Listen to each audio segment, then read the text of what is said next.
Depuis près de 30 ans, l'Est de la République démocratique du Congo est plongé dans un conflit alimenté par une agression étrangère, déguisée sous prétexte des rébellions locales.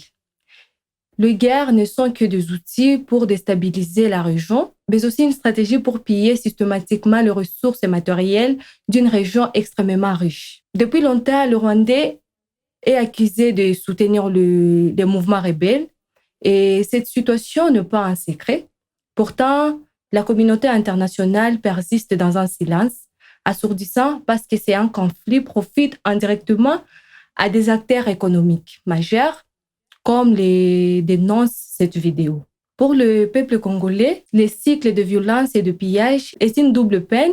Ils sont victimes d'un système où leur pays est traité comme un réservoir de ressources à exploiter. Sinon, l'avenir de la RDC doit être dicté par des intérêts étrangers ou par l'impureté d'État-agression.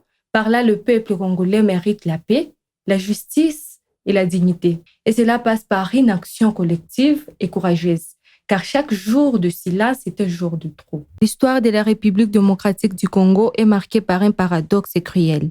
Un pays immensement riche en ressources naturelles, mais dont le peuple vit dans la souffrance et l'instabilité depuis des décennies. L'Est du Congo est ravagé par des guerres alimentées par des intérêts étrangers. Derrière ces conflits, un objectif clair, piller le minerai stratégique qui font tourner l'économie mondiale. Pendant ces temps, des milliers de Congolais paient le prix fort. Déplacés, massacrés, exploités, leur terre est abandonnée, leur avenir brisé.